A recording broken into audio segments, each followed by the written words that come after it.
Hobbits? Hobbits? Hobbits. Hobbits are, well, interesting creatures. They stand about 3 feet short, have hairy feet, and a round belly.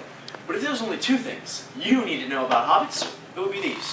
First, hobbits hate surprises! And second, above all else, hobbits hate adventure! Bilbo Baggins is a hobbit.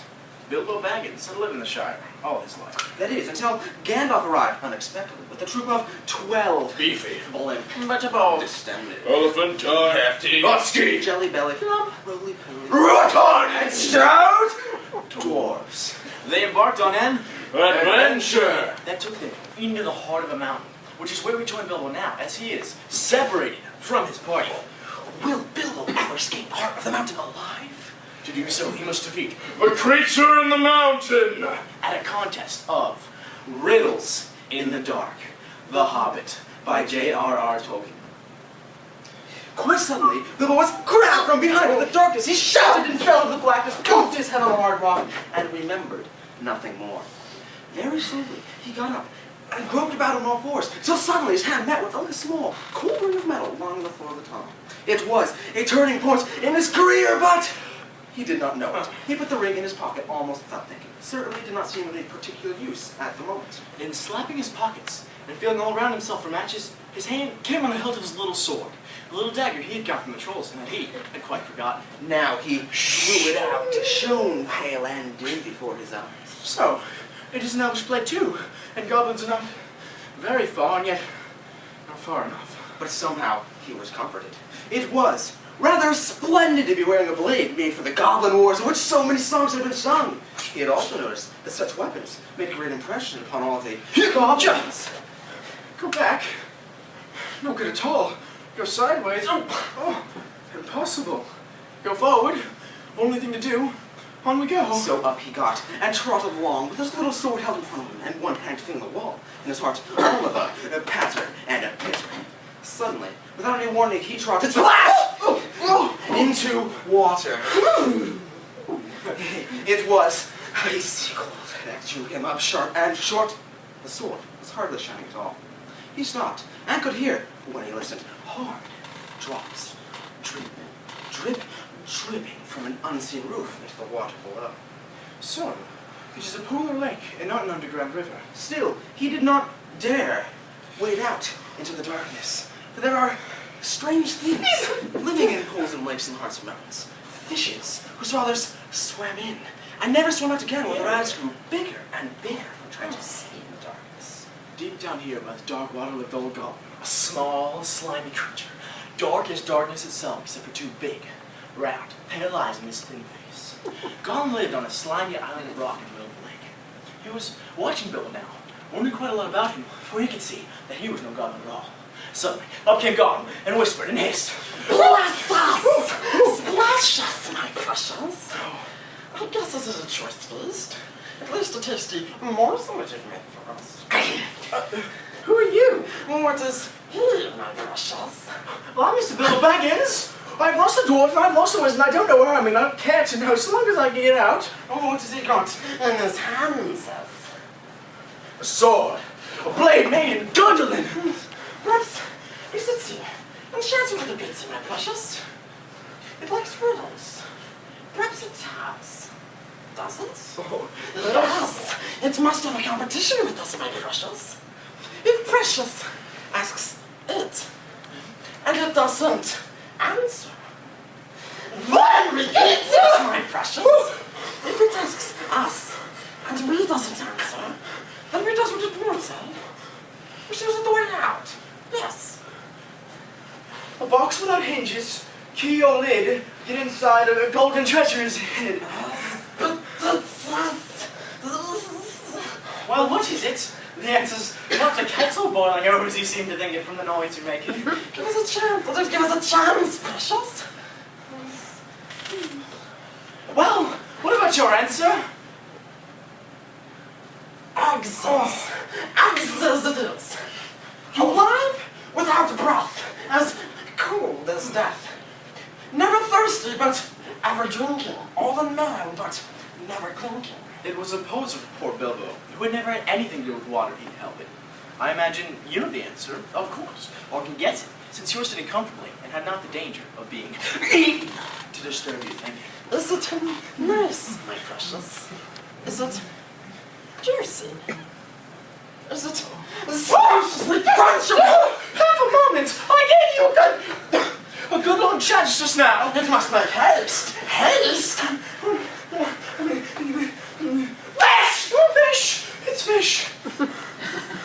No legs, one leg, two legs, sitting here on three legs, five's got some. Little fish is on a table. A man is at the table, sitting on a stool, and the cat has the bones. This thing, all things devours. Birds, beasts, trees, and flowers. It gnaws agony, and it bites steel, and it grinds hard stones to meal. It slays kings, and it ruins towns, and it beats the high mountains down. Poor Bilbo sat in the dark, thinking of all the horrible things of all the giants and ogres he'd ever heard of, told in tales. But not a single one of them had done all of these things. And I feel like the answer ought to be quite different, and that he ought to know it somehow, but he could not think of it. Bilbo could see Gollum's eyes coming from us. His tongue seemed to sting in his mouth. He wanted to shout out, "Give me time! Give me time!" But all that came out in a frenzied squeal was, "Time! Time!" Bilbo was saved by pure luck. For that, of course, was the answer. Gollum was disappointed once more, and now he was angry and also quite tired of the game. It had made him very hungry indeed. It's got to ask a question, my precious. Yes, yes, yes. Just one more question to guess. Yes, yes. Ask us. Ask us! What have I gone in my pocket? Not fair. Not fair! Is it precious to ask us what it's got in its nasty little pocket says? What have I got in my pocket? It must give us three guesses, precious. Three guesses. Very well. Guess away. Handles. Wrong. Guess again. Knife. Wrong. Nice guess. A string or nothing. Both wrong. What about your promise? I want to go. You must show me the way out. No. Not yet, precious. No. But you never guessed my last question, and you promised. Never guessed. What has it got in its pocket, says it must tell. It must. The first. Answers were to be guessed, not given. But it wasn't a fair question, not a riddle, precious. No. What has it got? Oh. In its pocket, says. Bill could not guess what it maddened the wretched creature so, but he saw that Gollum meant to murder him at any rate. What has it got? In its pocket, says. What have I, wonder? Bilbo put his hands into his pockets. The ring felt very cold as it quietly slipped onto his forefinger. It was a ring of power. And if you slipped that ring on your finger, you were invisible. Only in the full sunlight could you be seen, and even then, it would be only your shadow. And that shadow would be shaky and faint. In a moment, Gollum was on him. Before Bilbo could do anything, Gollum passed him by, cursing and whispering as he ran. Baggins! Baggins! We hate it! We hate it! We hate it forever! Bilbo saw, filtering round another corner, a glimpse of light, but not red light, as a fire or a lantern would have paled at a door sort of light.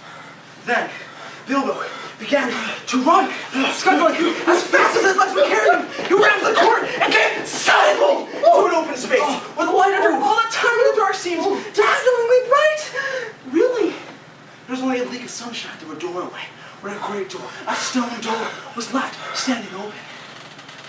Suddenly, he saw the goblins. They were aroused, alert, ready for anything.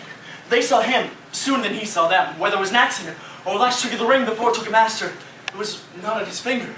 The goblins rushed upon him. Bilbo shoved his hands into his pockets, and there was the ring still, and it slipped onto his finger. The goblins stopped short. He had vanished. I must get to the door. I must get to the door. It was still ajar, but a goblin had nearly pushed it to. He tried to squeeze through the crack. He stuck. His buttons had gotten wedged from the edge of the door. He could not get through. He gave a terrific squirm. Buttons burst off in all directions. He was through with a torn coat and a waistcoat, but he was leaping down the steps like a goat. While bewildered goblins were left picking up his nice brass buttons on the doorstep. Bilbo had escaped.